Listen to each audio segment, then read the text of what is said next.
اللهم وكما نحن أهل الخطايا وأنت أهل المكارم نسألك بنور وجهك الكريم أن تزيد في إحسان محسننا وأن تهدي مسيئنا إلى أنوار التوبة وأن تحوطنا بالرحمة আমাদের যে কত কষ্ট হয়েছে আর আমরা ওয়াজ করি আপনারা শুনেন আমাদের চাইতে বড় হুজুর হয়ে যাওয়ার কথা ছিল আপনাদের কিন্তু আপনারা তো বড় হুজুর হইলেন না আপনারা কোন হুজুর হইলেন আপনারা গানের মধ্যেও আছেন আর কিছু কিছু ওয়াজও আছেন আর গান বেশি যারা গান প্রেমিক তারা আর ওয়াজে যায় না এমন মানুষ বাংলাদেশে আছে কি নাই কথা কয় না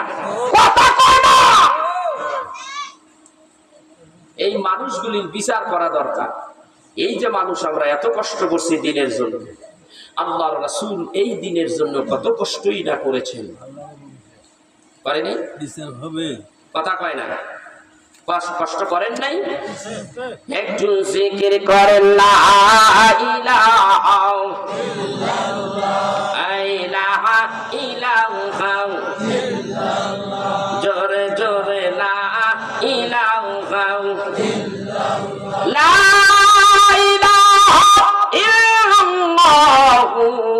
মুহাম্মাদুর রাসূলুল্লাহ আমার আল্লাহ রাব্বুল আলামিন হাবিবুল্লাহ নবীকে বললেন হাবিব দ্বীনের দাওয়াত দেওয়া শুরু করে দেন আপনি দ্বীনের দাওয়াত দেন আপনার কাজ হলো আপনি শুধু প্রচার করুন ফা ইন্নামা আলাইকাল বালাগ আপনার কাজ হলো প্রচার করা নবী গো আপনি প্রচার করুন অনেক লম্বা ইতিহাস নবীজি আমার প্রচার করা শুরু করে দিলেন মানুষের কাছে ধর্মের কথা বলা শুরু করে দিলেন কাবা বাইতুল্লাহর চতুর্দিকে কাবা বাইতুল্লাহর বাহিরে এই মক্কা নগরে যুগে যুগে মানুষেরা আসছে এখনো আসে ব্যবসা বাণিজ্য করার জন্য নবী যখন দ্বীনের দাওয়াত যখন আল্লাহর হাবিব দ্বীনের দাওয়াত প্রকাশ্যে দেওয়ার জন্য আল্লাহ রাব্বুল আলামিন ঘোষণা করে দিলেন আল্লাহর হাবিব দাওয়াত দিতে লাগলেন মানুষের কাছে দাওয়াত দেয় আর আবু জাহেল তার বিরোধিতা করে গভীর মনোযোগ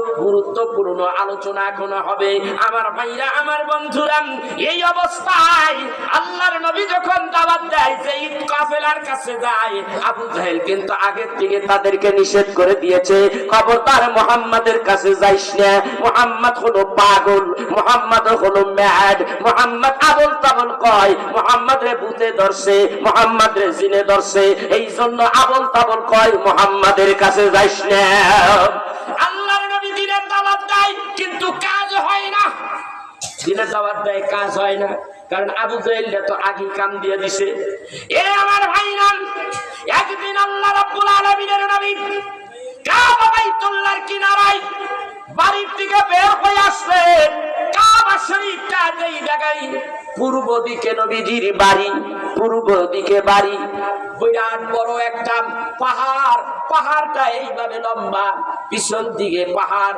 এই পাহাড়ের নাম হলো জাবালে কুবাইস পাহাড় তিনটা অংশ আছে এখানে তিনটা পাহাড়ের তিনটা অংশ একই সঙ্গে লেগে আছে আমার ভাইরা বিস্তারিত কথাগুলো বলবো আমি আপনাদেরকে বলতে চাই আল্লাহর হাবিবের এই বাড়িটাই হইল ওই জাবালে কুবাইস পাহাড়ের পাদদেশে এত সুন্দর এত একটা দামি পাহাড় ওইটা ওই পাহাড়ের ইতিহাস আছে অনেক ইতিহাস আছে ওইখানে আমার আদি পিতা বাবা আদম আলাইহিস সালাতু ওয়াস সালামের কবর ছিল কোথায় ওই জাবালে কুবাইস পাহাড়ের পাদদেশে এই ইতিহাসটা কেউ জানে না আপনি আমার কাছ থেকে শুনে নেন এখন সেই বাবা আদম নবীর সেই কবর এখন কোথায় গেল তার সেই লাশ কোথায় গেল একটা ইতিহাস আছে আমি একটু পরে চেষ্টা করব এইখানে আসার জন্য হাবিবুল্লাহ নবী যখন দ্বীনের দাওয়াত দেয় কাজ হয় না একদিন হাবিবুল্লাহ নবী ঘরের ভিতর থেকে বের হয়ে আসলেন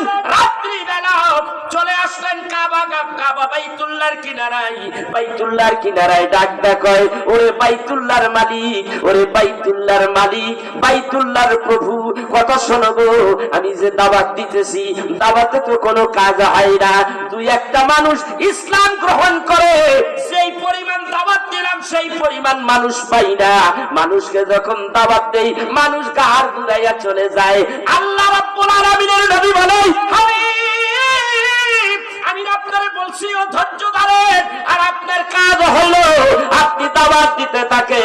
আপনার কাজ এমন নয়, আপনি দারোয়ান নয়, আপনি মানুষগুলোরে পিটাইয়া পিটাইয়া ইসলাম ধর্ম গ্রহণ করাবেন না।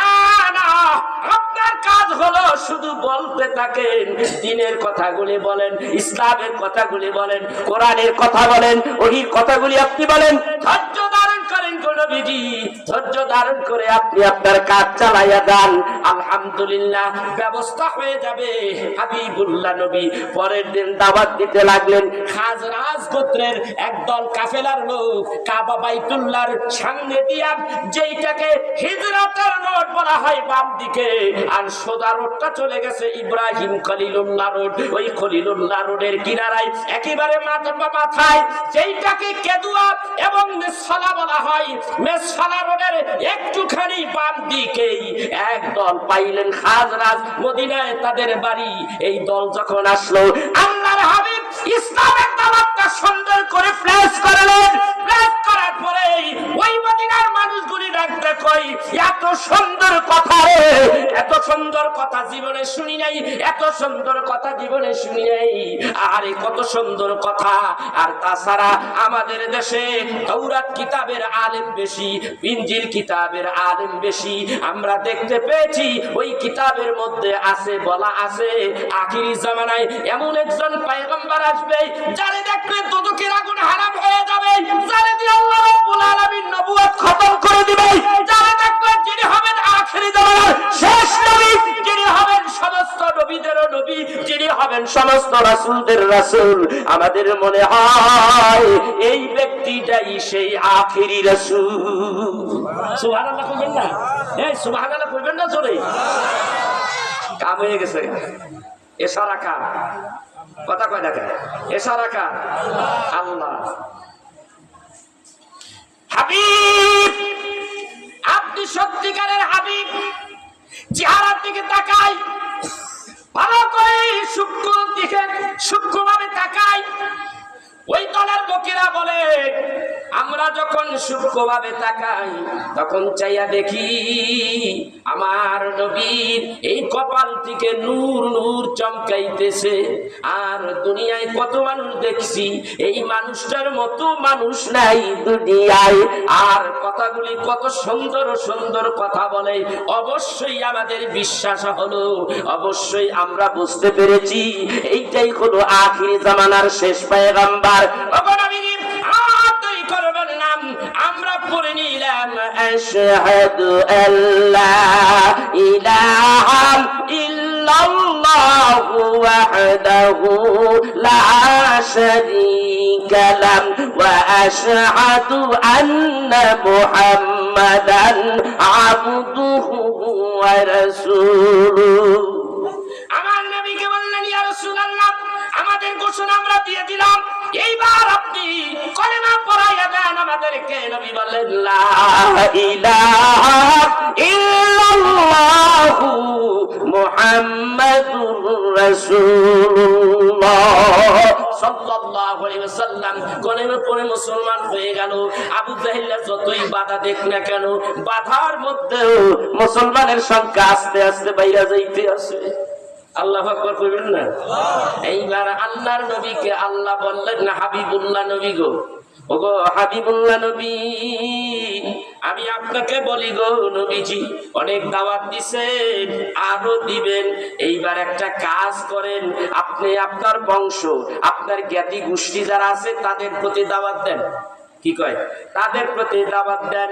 এই আমার ভাইয়া, আল্লাহ তাআলা ঘোষণা করে দিলেন, ওয়া আনজির আশিরাতাকাল আকরাবিন। হাবিব, আপনি জ্ঞাতি গোষ্ঠী, আপনার জ্ঞাতি গোষ্ঠীর প্রতি এই ইসলামের দাওয়াতটা দিয়ে দেন। ভাইরা আমার, বন্ধুরা আমার, এই আয়াতে কারিমা এইভাবে যখন এসে গেল, এবার 4770 নম্বর হাদিস, বুখারীর হাদিস। আল্লাহর নবী হাদিস শরীফের মধ্যে ইরশাদ করলেন, আমি আমার জ্ঞাতি গোষ্ঠী এই আরব দেশের মানুষগুলিকে এক জায়গায় করিয়া যাবা, আপনার সাফা পাহাড়ের কিনারে সবাই ডাকলাম। কোথায় ডাকছে? কোথায় ডাকছে? সাফা পাহাড়ে। আমি ওইখানে অনেকগুলি বিবৃতি দিয়েছি, এই হাদিসের বর্ণনা দিয়েছি, ওই ভিডিও আছে ইন্টারনেটের মধ্যে পাবেন। গুরুত্বপূর্ণ কথা বলেছি ওই জায়গায় দাঁড়াইয়া। সাফা পাহাড়ের ওখান থেকে সাফাটা, ওখান থেকে সাই স্টার্ট হয়, সাফা পাহাড়ের থেকে স্টার্ট হয়। এই সাফা পাহাড় বাবা আদম আলাইহিস সালাতু ওয়াস সালাম এখানে বসতেন, আর মারওয়া পাহাড়ের উপরে হযরতে মা হাওয়া আলাইহিস সালাতু ওয়াস সালাম বসতেন। দুইজনে ওই জায়গা থেকে কথা বলতেন। আল্লাহু আকবার বলবেন না? দুইজনে ওখান থেকে দুইজনে কথা বলতেন, এখান থেকে ওখানে, ওখান থেকে এখানে। প্রায় ডিস্টেন্স হলো আধা কিলো। ডিস্টেন্স কত? পাহাড় একটা সাফা পাহাড় থেকে মারওয়া পাহাড়ের ডিস্টেন্স কত? আধা কিলোর একটু বেশি হবে, কম হবে না। বাবা আদম আলাইহিস সালাতু ওয়াস সালাম এই সাফা পাহাড়ের উপরে বসে হযরতে হাওয়াকে ডাক দিতেন। মারওয়া পাহাড়ের উপর থেকে হাওয়ারে ডাক দিতেন, ইয়া হাওয়া। কথা বলতেন, অনেক কথা বলো। তো আমি পাহাড়গুলিকে কেটে কেটে ছেটে ছেটে ছোট করে ফেলেছি। এই সাফা পাহাড়ের কিনারে রাসূল আরবি সাল্লাল্লাহু আলাইহি সাল্লাম তার জ্ঞাতি গোষ্ঠীকে সব ডাকলেন। সবাই আসলো। আসার পরে এবার পাহাড়ের উপরে দাঁড়িয়ে রাসূল আরবি সাল্লাল্লাহু আলাইহি সাল্লাম ঘোষণা করতেছে, ও আরববাসীরা শোনো, এখানে বিভিন্ন গোত্রের মানুষও এসে পড়েছো, তোমরা আমাকে কেমন জানো? আপনি তো একজন ব্যক্তি, বিশ্বস্ত ব্যক্তি। বলে, আমি যদি এখন বলি যে এই পাহাড়ের অপোজিটে শত্রুরা ওত পেতে আছে তোমাদেরকে শাল্টিং দেওয়ার জন্য, পেটাবার জন্য, তোমাদের শত্রুরা এই পাহাড়ের অপোজিটে ওখানে আছে, তোমরা কি আমার কথা বিশ্বাস করবে? ওই মানুষগুলি ডাকতে বলে, হ্যাঁ অবশ্যই বিশ্বাস করব। কেননা মুহাম্মদ আল আমিন কোনদিন মিথ্যা কথা বলে না, কোনদিন মিথ্যা কথা বলেন নাই। তিনি সত্যবাদী, তার সত্যতা দেখেই আমরা তাকে উপাধি দিয়েছি আল আমিন। আল আমিন কোন মানুষের নাম কেউ রাখে নাই। আল আমিন কাফেররাই রাসূলকে আল আমিন বলে ডাকতেন, কারণ আল আমিন বিশ্বস্ত ব্যক্তি, সত্যবাদী, এই জন্য আল আমিন। কারণ আল আমিন তার কাছে কোনো অর্থ করি যদি কেউ গচ্ছিত রাখতো, আমানত রাখতো, আমানতের খেয়ানত করতো না। আল আমিন যেইভাবে দিতাম সেইভাবেই আবার 1 মাস 2 মাস 1 বছর পরে ওইভাবেই যদি যাইয়া চাইতাম ওইভাবেই আবার ফেরত পাইতাম। কোনদিন জীবনে মিথ্যা কথা বলেন নাই, আমরাই দেখেছি আপনি মিথ্যা বলেন নাই, তাই তো আপনাকে আমরা বলি আল আমিন। দয়ার নবী, মায়ার নবী, আমার আল্লাহর হাবিব ডাকটা বলে, যদি তাই হয় তাহলে আজকে আমি আপনাদেরকে সত্য একটা কথা জানাইয়া দিতে চাই, তোমরা শুনবানি। বলুন বলুন, আপনি কি বলবেন? বুখারী শরীফের মধ্যে আছে 4770 নম্বর হাদিস। হাদিস শরীফের মধ্যে আল্লাহর নবী ঘোষণা করেন, আমার নবী দাঁড়াইয়া বলেন, আমার জ্ঞাতি গোষ্ঠী আরবের ভাইরা, তোমরা শোনো, কেন তোমরা দেবদেবীর পূজা করো? ওদেরকে তোমরা সেজদা দিতে পারবে না, তাদের পূজা চলবে না। একমাত্র আল্লাহর ধর্ম ইসলাম। ইন্নাদ-দীনা ইনদাল্লাহিল ইসলাম। ইসলাম হলো সত্য ধর্ম, ইসলাম হলো আল্লাহর মনোনীত ধর্ম। আর এই ধর্মটাই তোমরা মেনে নিবা, আর আমি নবীকে রাসূল হিসাবে মেনে নাও। এই কথা বললেন, আয়াত কারিমা তেলাওয়াত করলেন, হুয়াল্লাযী আরসালা রাসূলাহু বিল হুদা ওয়া দীনিল হক লিইযহিরাহু আলাদ-দীনি কুল্লিহি ওয়া কাফা বিল্লাহি শাহীদা। আমি নবী, আল্লাহ পাক আমাকে পাঠাইছে দ্বীনি হকের উপরে প্রতিষ্ঠিত করে, আমি নবীকে পাঠাইলো। আমি সেই নবী, এমন একটা ধর্ম নিয়ে তোমাদের কাছে এসেছি। পৃথিবীর মধ্যে যত ধর্ম আছে সমস্ত ধর্মের চাইতে শ্রেষ্ঠ ধর্ম আল্লাহ রাব্বুল আলামিন ঘোষণা করেছে, আর আমি হইলাম মুহাম্মাদুর রাসূলুল্লাহ। والذين معه أشداء আলাল কুফার। আমি হইলাম মুহাম্মদুর রাসূলুল্লাহ, আমি হইলাম আল্লাহর রাসূল, আল্লাহর প্রেরিত রাসূল, আমি হইলাম পয়গম্বর। আমার এই বার্তাগুলি তোমরা মেনে নাও। অমনি আবু লাহাব খাড়াইয়া গেছে, দাঁড়াইয়া ডাক কয়, ও আরববাসীরা, ও আমার জ্ঞাতি গোষ্ঠীরা, মুহাম্মাদের সব কথা মানা যাবে, এই কথা মানা যাবে না। চিন্তা করছেন কারবারটা। এইবার সত্য কইল, আগের সত্য সব মানলো, এখনকার সত্য কথা ওরা মানে না। তাইলে বুঝা যায় হিদায়াত চাইলেই হিদায়াত পাওয়া যায় না, আবার হিদায়াত না চাইলেও পাওয়া যায় না। তাইলে বুঝা যায় হিদায়াত আল্লাহ পাকের একটা বড় নিয়ামত, ঠিক কিনা জোরে কোন?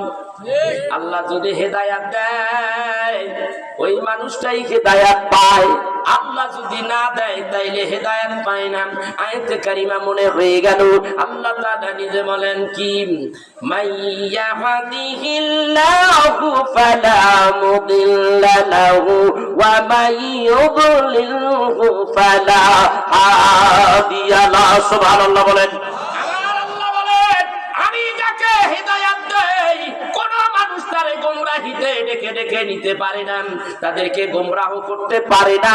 আর আমি আল্লাহ রব্বুল আলামিন যারে হেদায়াত দেই না, যাকে আমি ডাস্টবিনের মধ্যে চুবাইয়া রাখি, মলমূত্রের মধ্যে রেখে দেই, যারে আমি গোমরাহির মধ্যে রেখে দেই, কোন মানুষ হাজারো বার দাওয়াত দিয়া তারে হেদায়াত দিতে পারে না। ঠিক কিনা জোরে কোন? হেদায়েতের মালিক কে? জোরে কোন, হেদায়েতের মালিক কে? জোরে কোন, জোরে কোন। হেদায়েতের মালিক হইল আল্লাহ। ওয়া আলাল্লাহি কাসদুস সাবিলি ওয়া মিনহা জাইরুন ওয়া লাউ শাআল হাদাকুম আজমাইন। আমার রব্বুল আলামিন বলেন, হেদায়েতের মালিক আমি আল্লাহ। তুমি ইচ্ছা করো, তোমার নিয়তটা ভালো করো, তুমি কোরআনকে ধরো, হাদিসকে ধরো, কোরআন হাদিসকে আঁকড়িয়ে ধরো, তাকে ফলো করো, আল্লাহর হাবিবকে ফলো করো, আল্লাহর হাবিবের আনুগত্য মেনে নাও, অবশ্যই হিদায়াত পেয়ে যাবা, অবশ্যই তুমি একটা ভালো একটা পজিশনে চলে যাবা। ঠিক না বেঠি? এই জন্যই আল্লাহ রাব্বুল আলামিন বলেন, ইন কুনতুম তুহিব্বুনাল্লাহ ফাত্তাবিউনি ইউহিব্বুকুমুল্লাহ ওয়া ইয়াগফির লাকুম যুনুবাকুম ওয়াল্লাহু গফুরুর রহিম।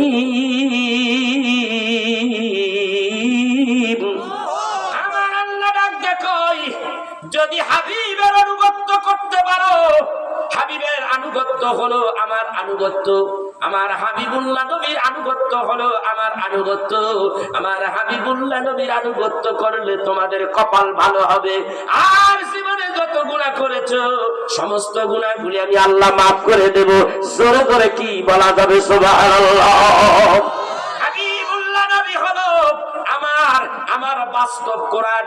বাইরে আমার 30 পারা কোরআন লেখা, পাতার মধ্যে, পৃষ্ঠার মধ্যে ওই কোরআনের কোনো প্রাণ নাই।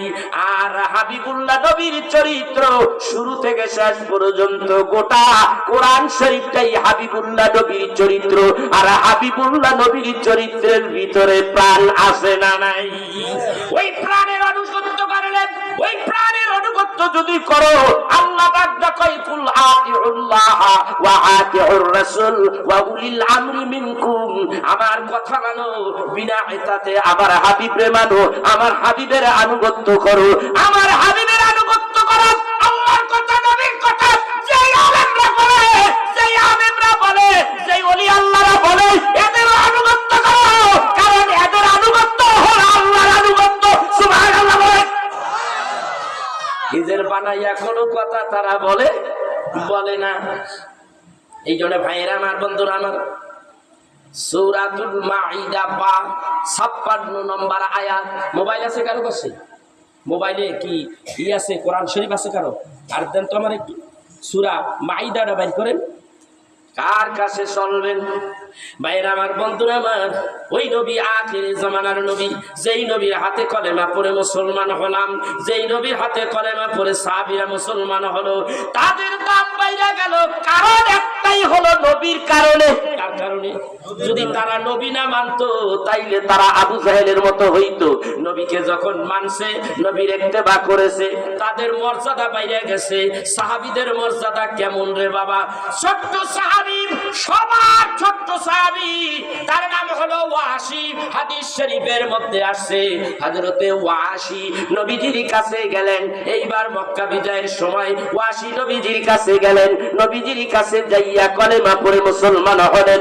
মুসলমান হওয়ার পরে আল্লাহর নবী বলেন, আমার ওয়াসি হলো সবচাইতে ছোট্ট সাহাবী।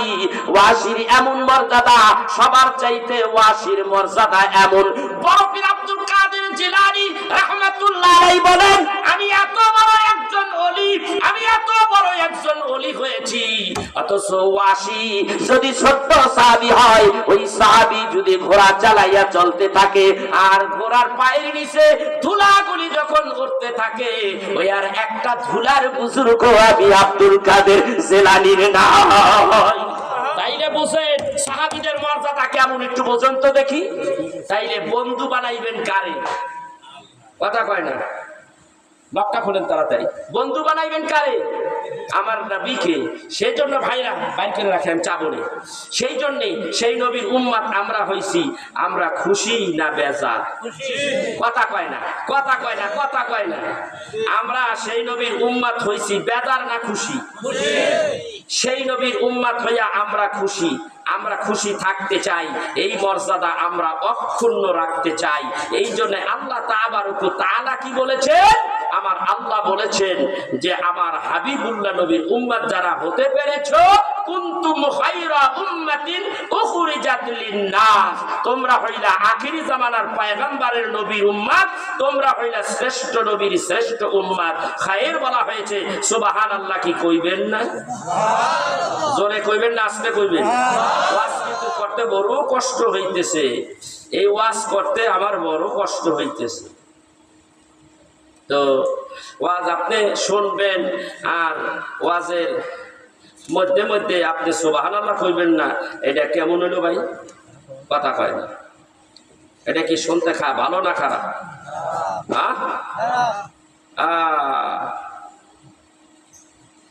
সেই নবীর প্রেমে আমার আপনার ভালোবাসা আছে না নাই? কথা কয় না, কতটুকু আছে? নাই পেটে পেটে হাজির মনে কথা কয় না। আরে কতটা হয়ে গেল রে।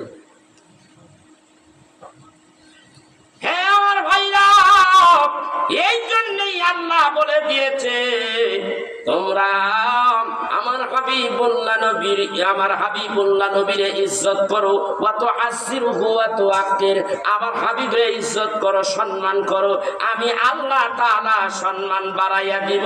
যেমন সাহাবীদের সম্মান আমি বাড়াইয়া দিছি। কথা কয় না, কথা কয় না। আল্লাহ কোন কারণে আমার সাহাবীদের সম্মান বাড়াইছে, এটা একটু বোঝেন তো দেখি, একটু বলেন তো দেখি। হ্যাঁ, কথা কয় না, কথা কয় না। একটু জিকির করেন লা ইলাহা ইল্লাল্লাহ, জোরে জোরে লা ইলাহা ইল্লাল্লাহ, লা ইলাহা ইল্লাল্লাহ, ইলাহা ইল্লাল্লাহ, লা ইলাহা ইল্লাল্লাহ, মুহাম্মাদুর রাসূলুল্লাহ সাল্লাল্লাহু আলাইহি ওয়াসাল্লাম। ওই নবীর উম্মত হয়েছি আমরা, ভাগ্যবান কিনা?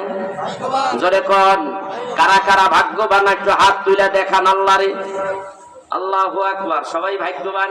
এই জন্যই আমি দুইটা গজল লিখেছি, আমি ধন্য গো রাসূল তোমাকে পেয়ে। ঈসা নবী ধন্য হয় নাই এখনো, পরে হইতে পারে যদি আল্লাহ কপালে লেখে। মুসা নবী চাইছে হয় নাই, ঈসা নবী হইতে পারে। মুসা নবী হয় নাই, ইব্রাহিম নবী হয় নাই, জাকারিয়া নবী হয় নাই, আর হযরত নূহ নবী হয় নাই, ইদ্রিস নবী হয় নাই, এই হযরত ইব্রাহিম নবী হয় নাই, হযরত ইলিয়াস আলাইহিস সালাতু ওয়াস সালাম হয় নাই, যত পয়গম্বর আছে এমন সম্মানিত হয় নাই, ভাগ্যবান হয় নাই, তাদের দোয়া দরখাস্ত আল্লাহ কবুল করে নাই।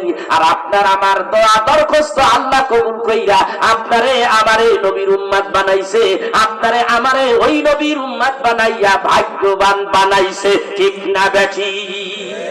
এই জন্যই আমি বলি আমি ধন্য গো রাসূল তোমাকে পেয়ে। আমার সাথে বলেন আমি ধন্য গো রাসূল তোমাকে পেয়ে, আমি আরো ধন্য হলাম তোমার উম্মত হয়ে। আমি ধন্য গো রাসূল তোমাকে পেয়ে, আমি ধন্য গো রাসূল তোমাকে পেয়ে। 18,000 মাখলুক বানাইল আল্লাহ, তাহার ভিতর সৃষ্টির সেরা উম্মত নবীজি বেলায়। 18,000 মাখলুক বানাইল আল্লাহ, তাহার ভিতর সৃষ্টির সেরা উম্মত নবীজি বেলায়। আমরা কত ভাগ্যবান তোমার উম্মত হয়ে। আমি ধন্য গো রাসূল তোমাকে পেয়ে, আমি ধন্য গো রাসূল তোমাকে পেয়ে, আমি আরো ধন্য হলাম তোমার উম্মত হয়ে। আমি ধন্য গো রাসূল তোমাকে পেয়ে। সব নবীদের নবী তুমি, তুমি নবীর সেরা, এই দুনিয়ায় শ্রেষ্ঠ উম্মত হয়েছি মোরা। ঠিক কিনা ধরে কর? সব নবীদের নবী তুমি, তুমি নবীর সেরা, এই দুনিয়ায় শ্রেষ্ঠ উম্মত হয়েছি মোরাও। আমার জীবন ধন্য হবে মদিনায় গেলে, আমি ধন্য গো রাসূল তোমাকে পেয়ে। বলেন আমি ধন্য গো রাসূল তোমাকে পেয়ে, আমি আরো ধন্য হলাম তোমার উম্মত হয়ে। আমি ধন্য গো রাসূল তোমাকে পেয়ে। আমি সব নিয়ামত পেয়েছি তোমার কারণে, তাই তো গুণগান গাই নবী তোমারই শানে। আমি সব নিয়ামত পেয়েছি তোমার কারণে, তাই তো গুণগান গাই নবী তোমারই শানে। আল্লাহর পরে গাইব তোমার গুণগান মুহাব্বত নিয়ে।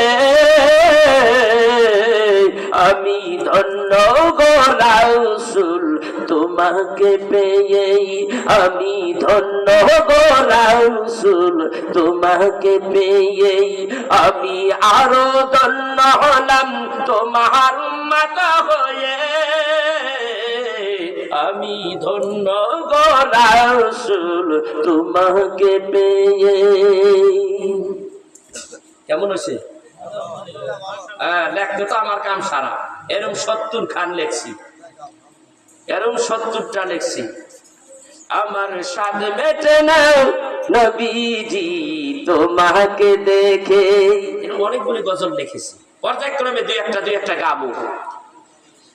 এই আমার ভাইরা, আমার বন্ধুরা, আবু লাহাবের কথার জায়গায় রাখছিলাম, মনে আছে নি? কথা মনে আছে? আবু জাহেলের কথা এইখানে রেখে দিলাম। আবু জাহেল এইখানে দাঁড়াইয়া ডাক দিয়া বলেন, ও আমার জ্ঞাতি গোষ্ঠীরা তোমরা শোনো, ও আরববাসীরা শোনো, মুহাম্মদ যা কয় এই কথা মানা যাবে না। মুহাম্মদ দেখি আমাদের দেব দেবীর নিন্দা চর্চা করতে আছে। আবু জাহেল কয় এইগুলি, আবু লাহাব কয় এইগুলি শোনা যাবে না। আমার রাসূল ডাক দিয়া বলেন, ও আমার জ্ঞাতি গোষ্ঠীরা, আরবের অধিবাসী শোনো, তোমরা খবরদার ভুল বুঝো না, সত্য পথ চাইরো না, সত্য পথে আসো, আমার ডাকের সাড়া দাও। কে কার কথা শোনে? আবু লাহাব অমনি একটা পাথর উঠাইয়া আমার নবীর কপাল বরাবর লাগাই দিছে। কপাল ফাইটা গেল, রক্ত ধরতেছে। আমার আল্লাহ তাআলা ডাকতে বলে, হাবিব, আমি তো আপনাকে অর্ডার করেছি, আমি আপনাকে বলেছি গো হাবিব, আপনি কি করেন? আপনি কি করেন? আপনি আপনার জ্ঞাতি গোষ্ঠীরে ডাক দিয়া এই জায়গায় আনবেন এবং তাদের কাছে দিনের দাওয়াত দিবেন। হাবিব গো, আমার কথায় সব মানুষগুলির কাছে ডাকলেন, দাওয়াত দিলেন। দাওয়াত দেওয়ার পরে আবু লাহাব আপনার সঙ্গে যেই আচরণ করেছে, আমি রব্বুল আলামিন কষ্ট পেয়েছি। আল্লাহ তাআলা সহ্য করেন নাই।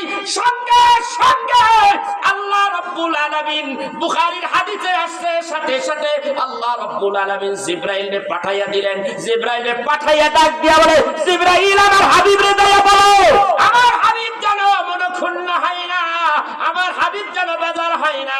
আমার হাবিবের জন্যই আমি আল্লাহর পক্ষ থেকে আবু লাহাবের প্রতি আমি প্রতিশোধ নিচ্ছি।